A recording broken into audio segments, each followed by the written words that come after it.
This program is brought to you by Land Bank of the Philippines, PhilPost,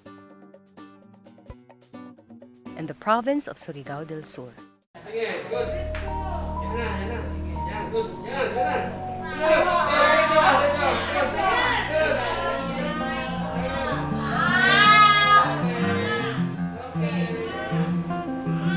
Paano mo bubuhayin si baby? May trabaho ka? Ha? May trabaho man ng papa. Pero ayaw niya magpakasal o ikaw ayaw? Ayaw ko. Sige. Okay, basta ang baby okay ha? Okay.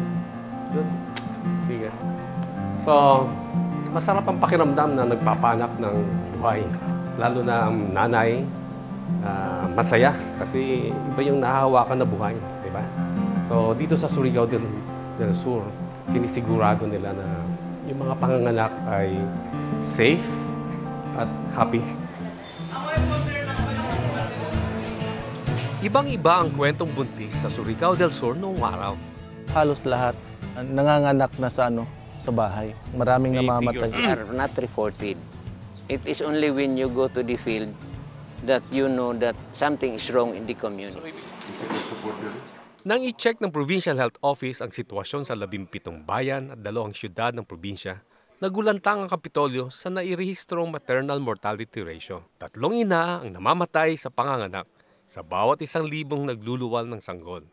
That is one of the highest in the entire country. And that was very alarming. Pero dapat may kumpleto ka, di ba? So that sila hindi napupunta sa labas para bumili, di ba? Taong 2005 noon at provincial administrator pa lang si Governor Johnny Pimentel.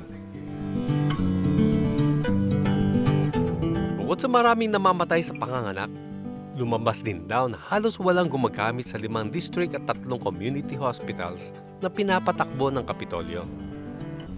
Sa hilot, kadalasan tumatakbo ang mga buntis kapag manganganak. So na nangyayari, you are exposing them to the danger of dying. Tinutukan ng Kapitolyo ang kalusugan. Sa loob ng 6 na taon, nabago ang kalakaran at pananaw ng tao sa probinsya. Ginto ang buhay sa Surigao del Sur. Hindi pa man na ipapanganak, sinisiguro nilang magiging maayos itong mamamayan. Ako po si Doc Eddie. Alamin natin ang reseta sa isang malusog na probinsya dito sa Surigao del Sur. Isang galing po.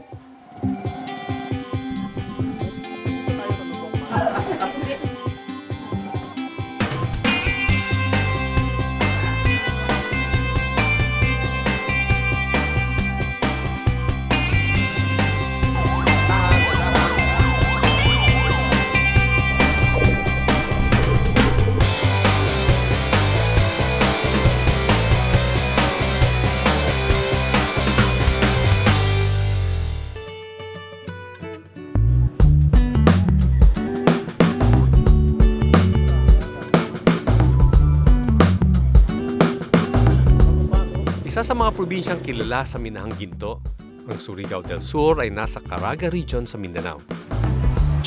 Higit kalahating milyon ang naninirahan dito. Karamihan namumuhay sa pangingisda at pagsasaka.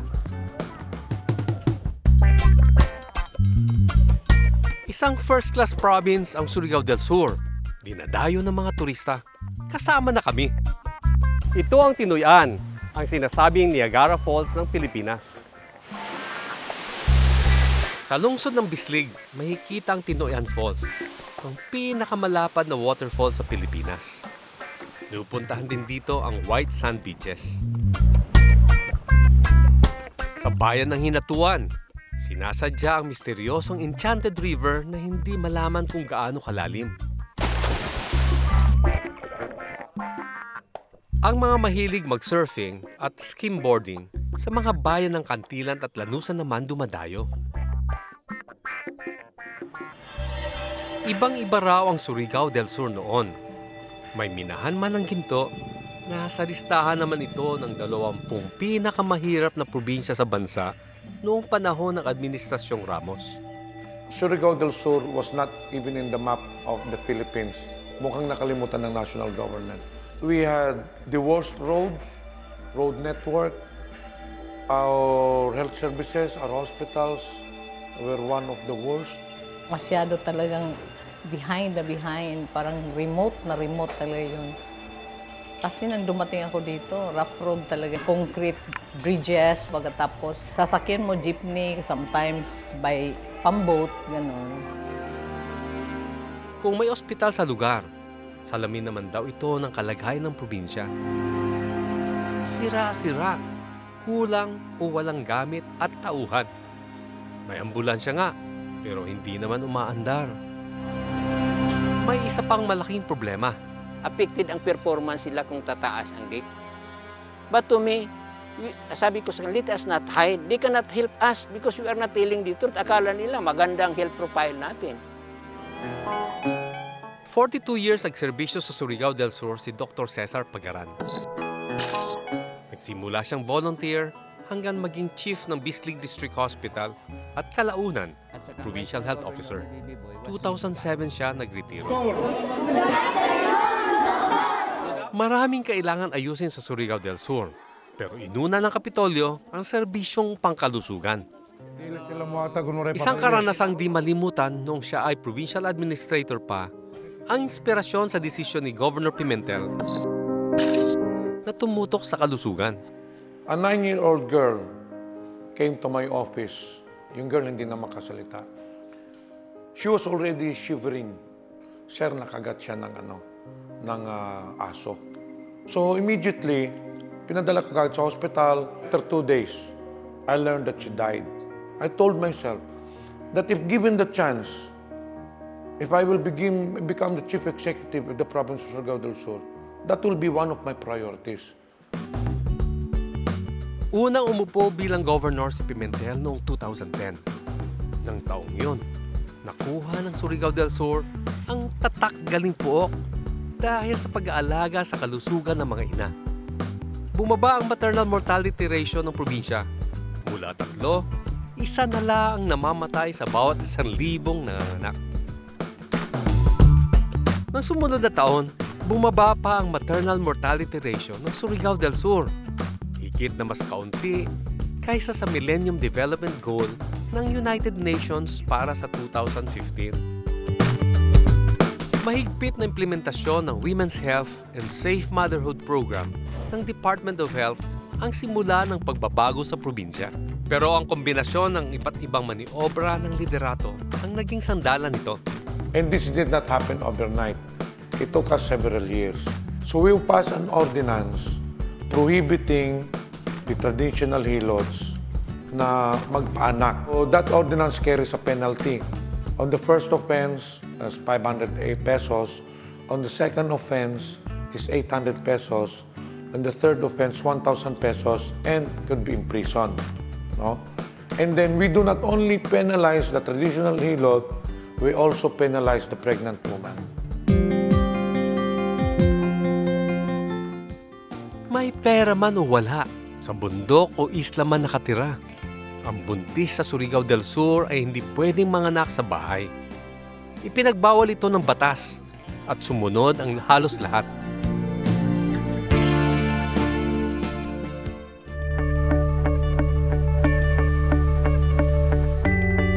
Discover nature's treasures.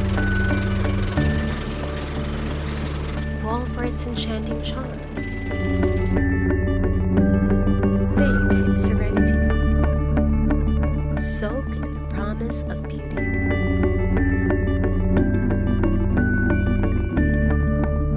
Visit the Shangri-La by the Pacific. Surigao del Sur. This program is brought to you by Land Bank of the Philippines.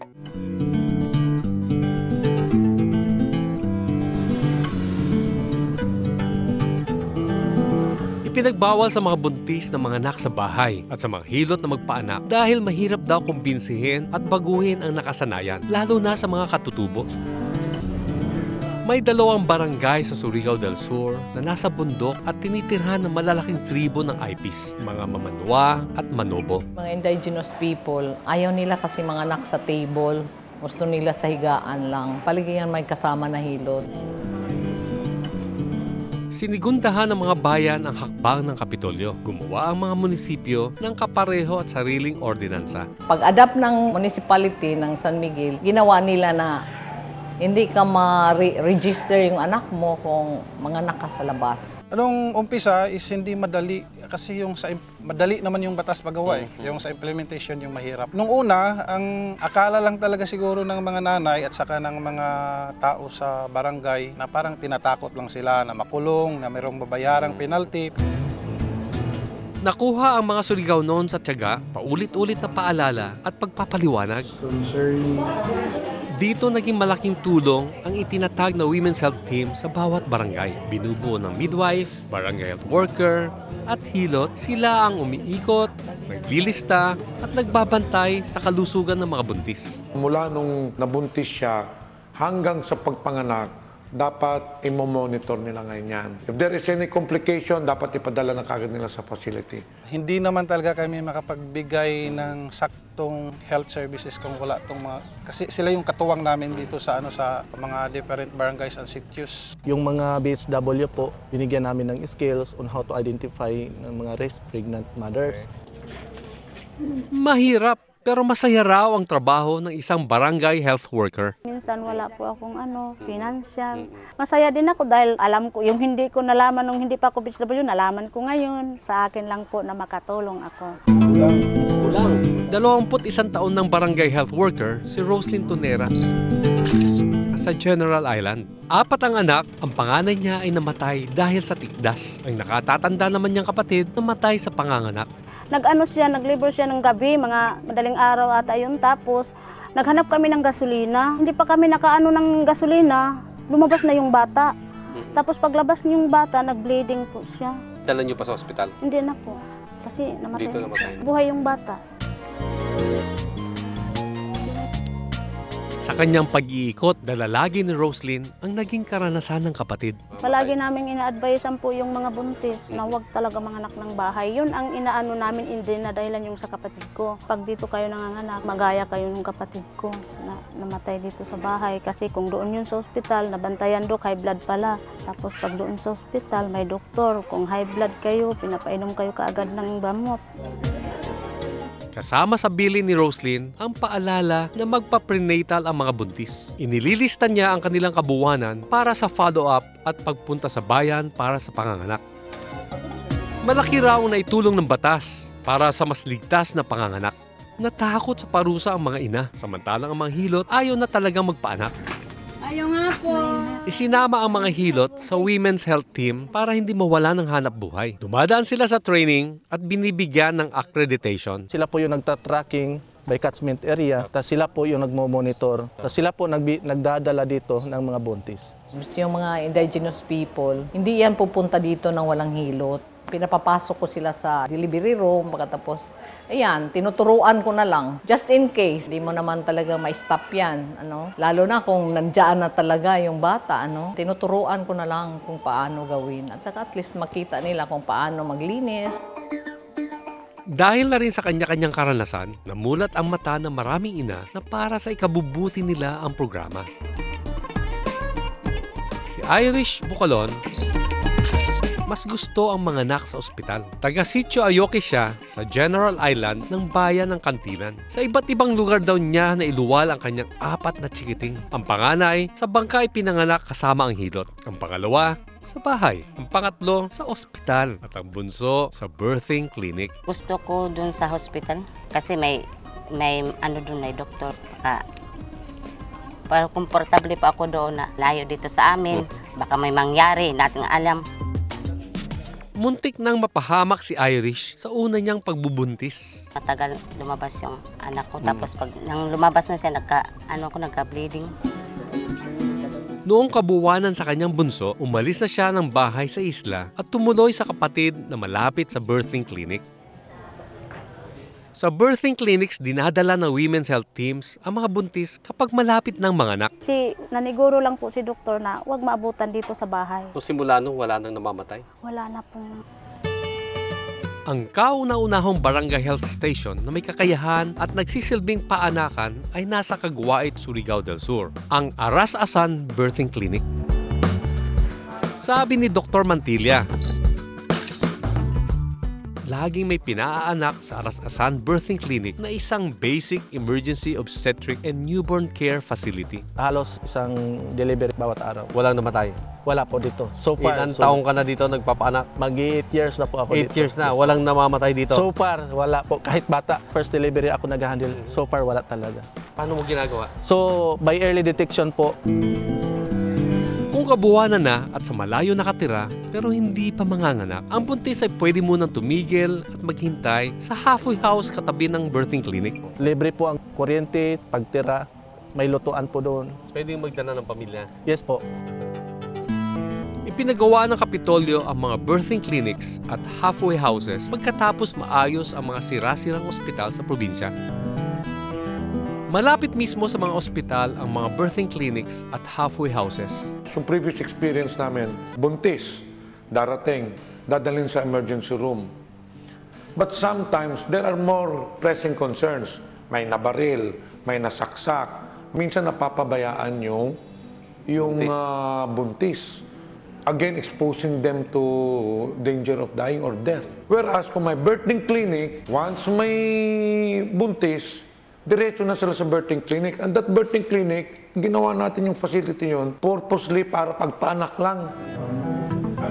Nasolusyonan din ng birthing clinics ang isa pang problema na nagtutulak sa mga buntis na umiwas manganak sa ospital. Isa sa mga problema ay bakit hindi nagpapa-hospital yung mga buntis kasi hindi nila makaya yung bayaran. The most difficult basic services that any local chief executive will provide is the health service. It is not only the most difficult, it is the most expensive. It's very expensive to run a hospital.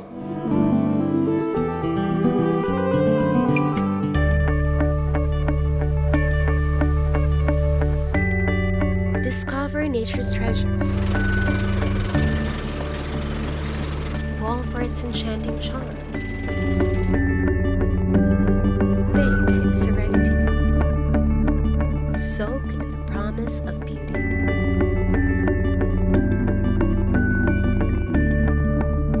Visit the Shangri-La by the Pacific. Surigao del Sur. This program is brought to you by Land Bank of the Philippines.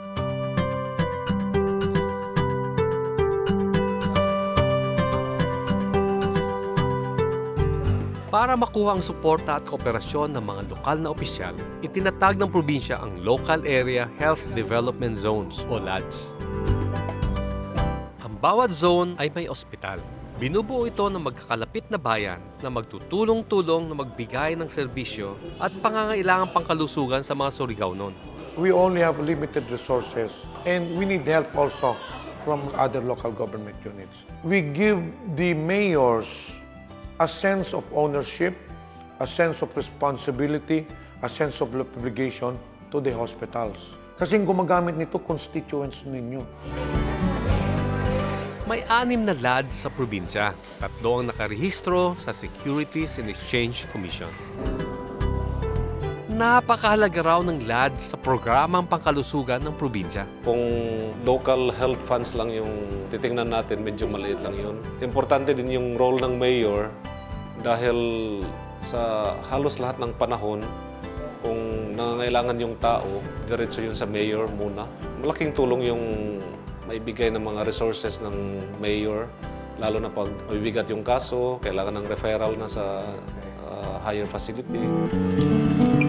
Pamilyar si Dr. Irizarry sa kalakaran at sitwasyong pangkalusugan sa mga bayan.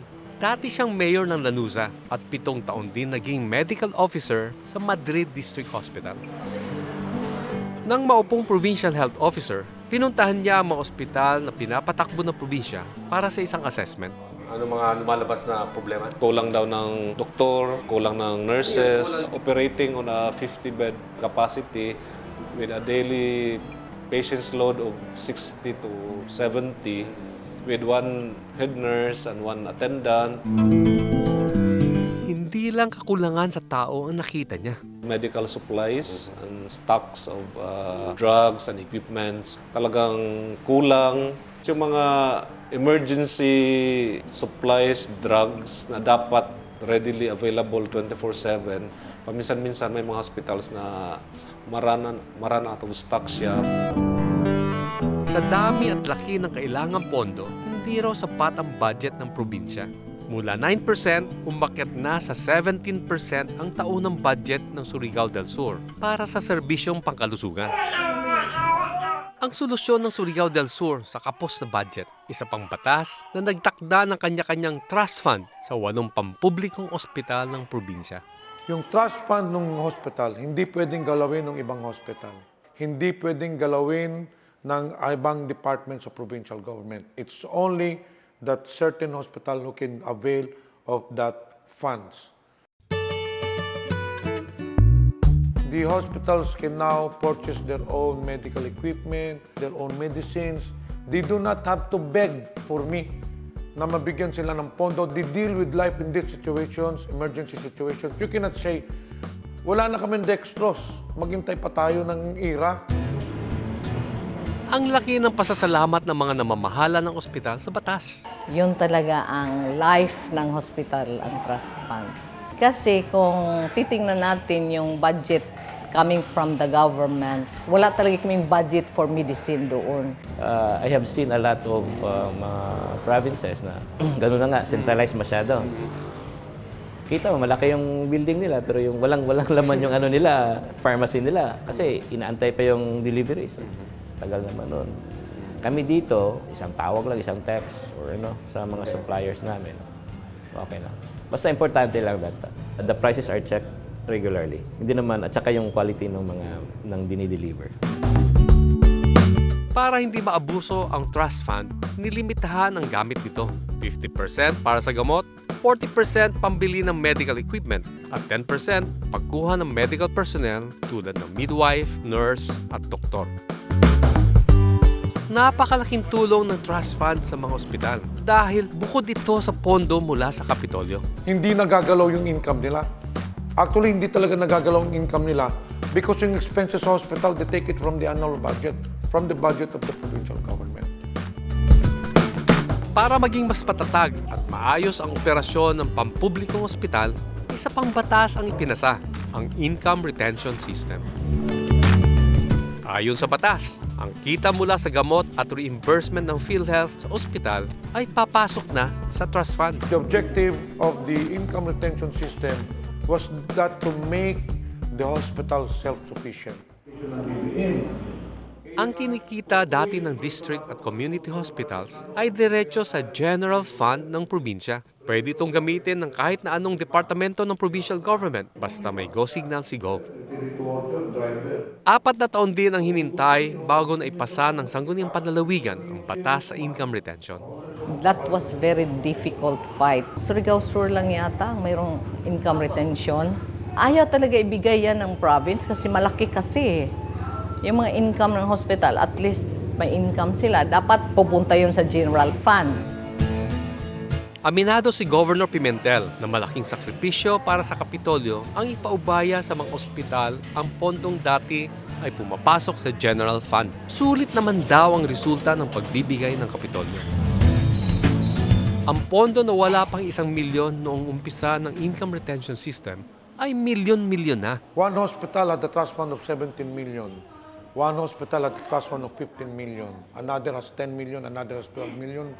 I think the lowest was 5 million pesos. The total now is between 50 to 60 million pesos.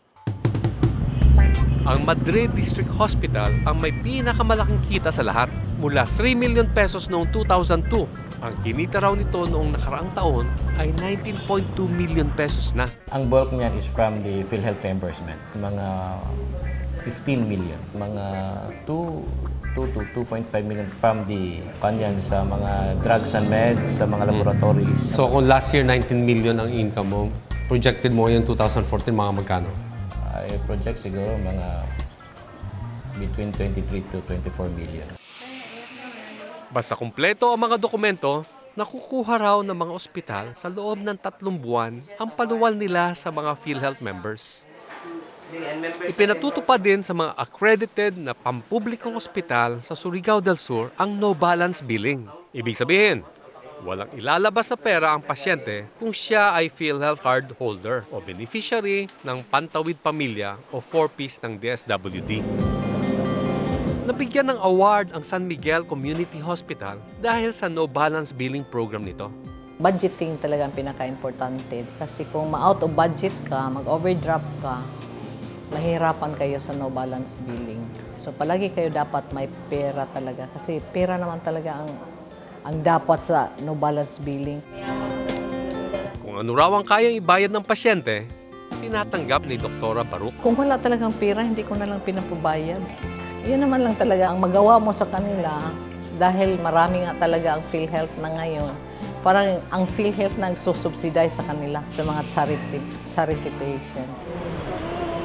Kumita ang San Miguel Community Hospital ng halos 4.7 million pesos noong nakarang taon. Tiwala si Governor Pimentel na magtutuloy-tuloy ang programang pangkalusugan ng Surigao del Sur kahit magpalit pa ang liderato. We have legislative acts to sustain this program. The system is already there, the facilities are already there, the funds are already there, so it will definitely be sustained. The first quarter of the year, we had one death also.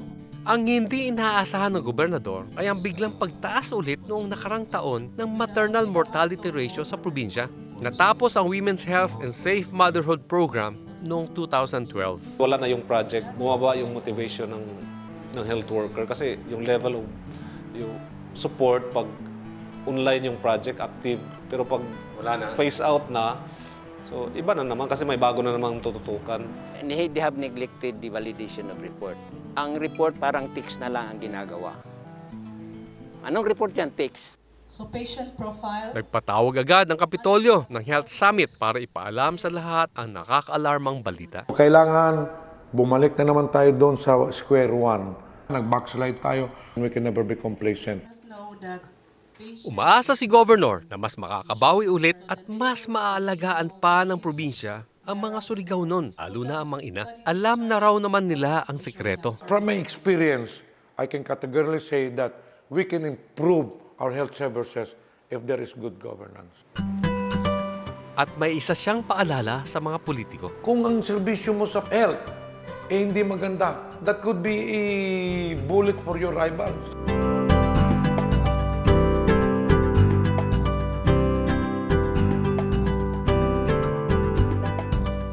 Magandang puhunan ang kalusugan. Pinatunayan ng Surigao del Sur na ang mabisang gamot sa isang programa ay nasa kamay na isang magaling na leader at sa mahusay na pag-iimplementa. Isang programang tumututok sa isang masigla at malusog na mamamayan. Simple lang yan.